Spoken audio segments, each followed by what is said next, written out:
pessoal! Hoje nós vamos mergulhar no mundo dos neurônios com um papo super interessante sobre neurociência. E como de costume, nós trouxemos uma convidada especial que hoje é a Andressa Santos. Seja muito bem-vinda, Andressa, aqui é o Câmera Aberta. Muito obrigada, André. Bom, a Andressa trabalha conosco na agência Aberta, focando em neurociência. Agora eu vou ler um pouquinho sobre o currículo dela. Ela é mestre em ciências pela USP, especialista em neuroeducação, tem MBA em gestão escolar também pela USP, é educadora sistêmica, bióloga e graduanda em pedagogia. É coordenadora da pós-graduação Neurociência na Escola, no Instituto Singularidades, e foi finalista de prêmios na área de educação.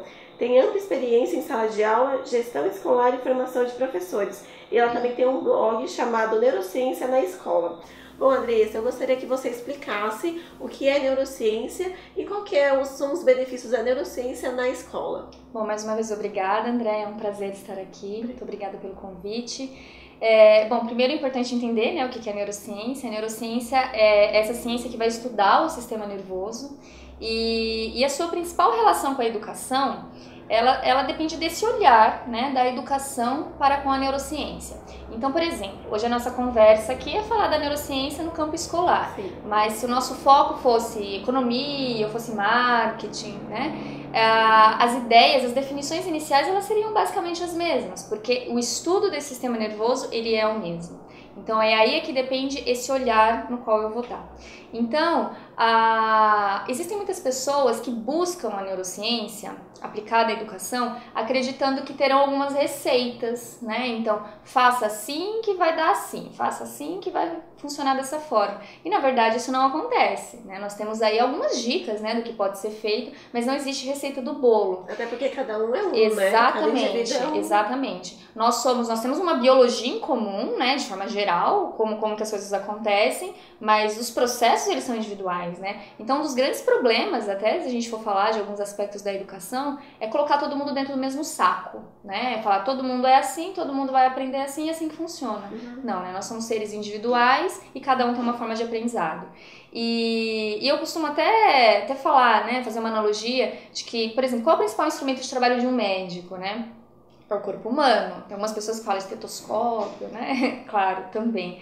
Mas o corpo humano, ele é a essência de trabalho de um médico, assim como para o professor, o principal instrumento de trabalho dele é esse aluno, mais precisamente o cérebro desse aluno, que é onde vai ocorrer a aprendizagem.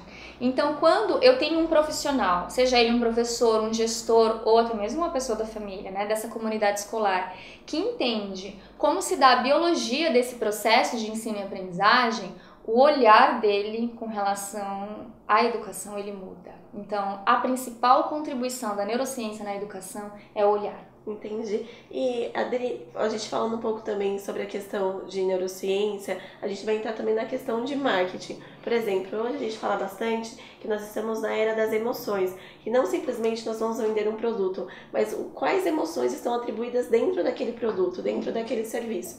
E se a gente for pensar aí no campo da educação, do aprendizado, você acredita que a emoção realmente tem alguma coisa relacionada com a forma como a gente aprende, que a gente só aprende realmente quando a gente tem uma carga afetiva aí muito grande, positiva? Bom, essa é uma das perguntas mais interessantes, né, de quando a gente fala dessa relação da neurociência com a educação. Para responder a sua pergunta, antes eu vou dar alguns exemplos e fazer algumas analogias.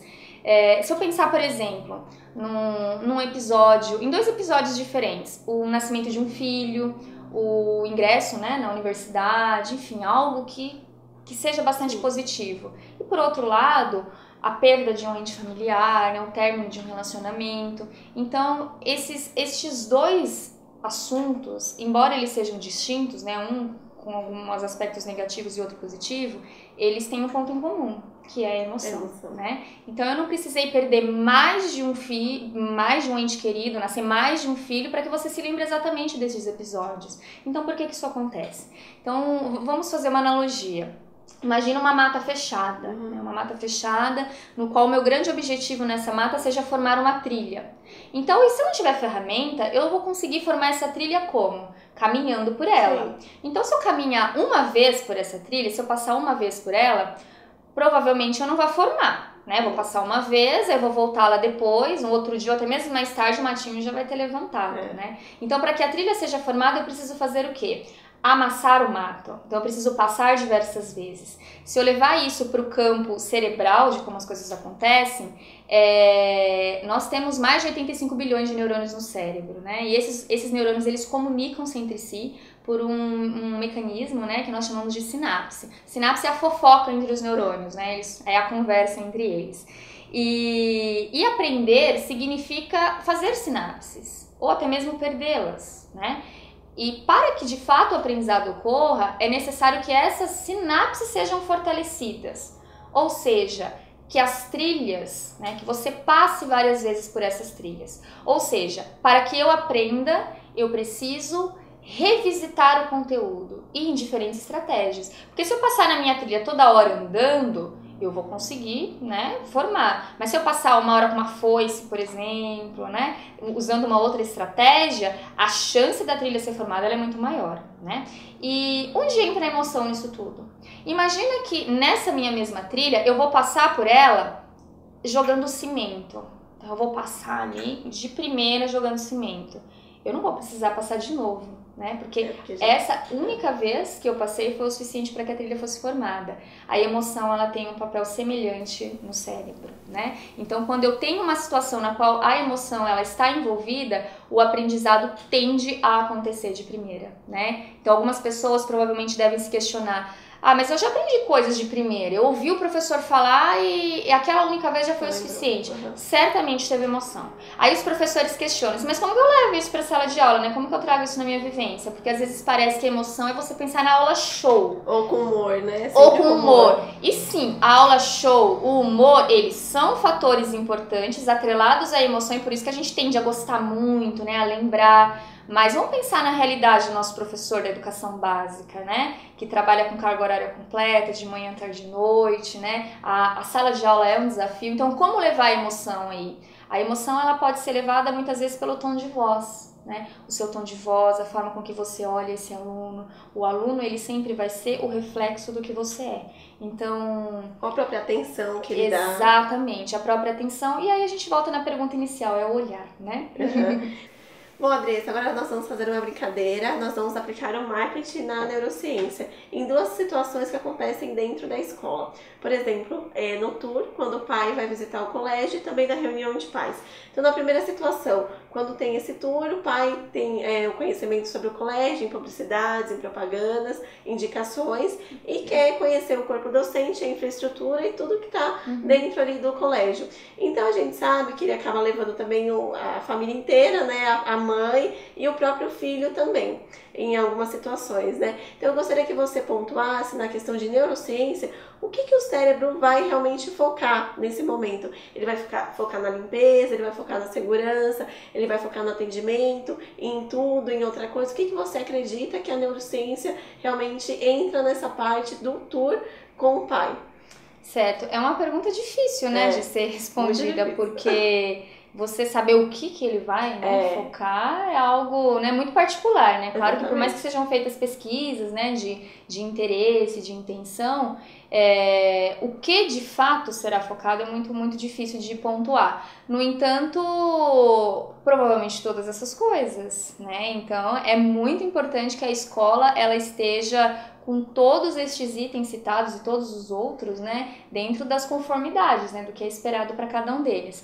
No entanto, não tem como não pontuar aqui a questão do atendimento, né? Não precisa nem a neurociência vir contar isso aqui pra gente, né? A gente sabe, enquanto clientes, a importância de um bom atendimento. O que é importante que fique claro é que quando uma família ela vem até a escola para conhecê-la, por mais que ela tenha uma excelente indicação, todo o processo de educação dessa escola, ele começa no portão. Então, os porteiros, eles têm um papel imprescindível para a educação, né? Aí o porteiro, como ele vai direcionar, ele vai para a recepção, né? Então, como tudo isso é conduzido? Pela lente da neurociência, como é que a gente consegue, né, abordar, discutir um pouco isso? Nós temos no nosso encéfalo, bem nessa região aqui, um grupo de neurônios que nós chamamos de neurônios espelho, né? Então, como o próprio nome diz, espelho, refletir, né? Então, ele tem exatamente essa função de refletir a ação do outro. Aliás, o bocejo, por exemplo, ele pode ser explicado, uma das formas, né, de explicação do bocejo é por dentro dessa lente dos neurônios espelho.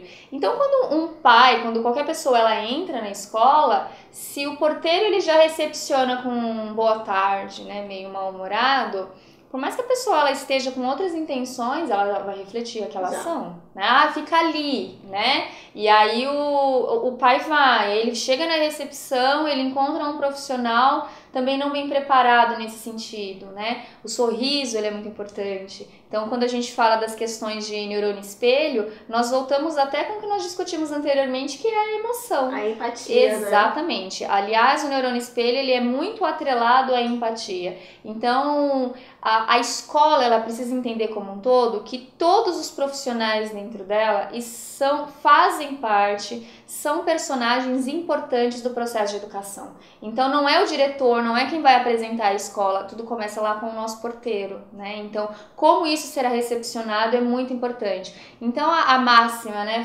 Faça pelo outro aquilo que você queria, né? Gostaria que fizesse com você, é válido aqui também.